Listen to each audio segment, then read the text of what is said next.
ये सवाल देखो, कर यदि किसी एपी का 8वां पद 17 एवं 14वां पद 29 है तो उस एपी का सार्वअंतर क्या होगा? उस एपी का क्या होगा? सार्वअंतर क्या होगा? ध्यान से देखना, ध्यान से करते हैं तो देखो, मतलब 8वां पद 17 मतलब क्या कर सकते हैं? ए 8 क्या सकते हैं? ए 8 बराबर कितना? 17 ये कर सकते हैं ना। और यहाँ देखो 14वां पद 29 मतलब ए 14 बराबर कितना? 29 ये कर सकते हैं।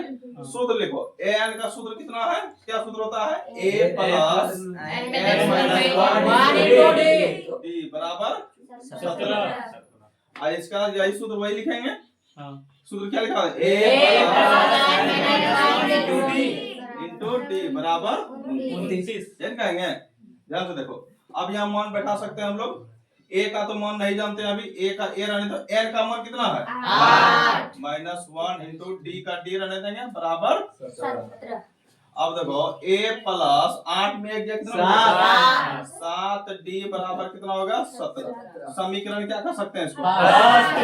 ये कर सकते, इधर भी वही काम करो तो ए का ए एन का मान कितना है? माइनस 1 इंटू डी बराबर कितना होगा? 29 बराबर 29 ये कर सकते हैं। अब देखो ए प्लस 14 में 13 डी बराबर कितना? 29 समीकरण 2 कहेंगे जी। अब देखो, अब लिखेंगे समीकरण फर्स्ट और सेकंड से। अब हल करेंगे दोनों को, समीकरण फर्स्ट और सेकंड से। अब देखो समीकरण फर्स्ट कितना है?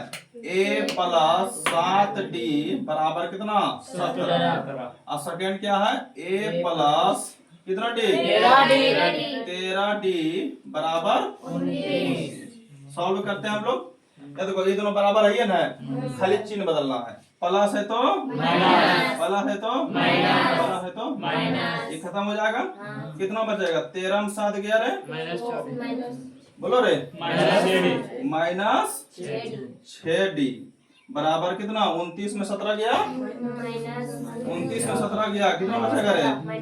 9 में 7 गया 2, यहाँ 2 में 1 गया 1, माइनस में बचेगा ना। माइनस का दोनों पार गया तो डी बराबर कितना आएगा? 12 बटा 6 12 मतलब डी का मान 2।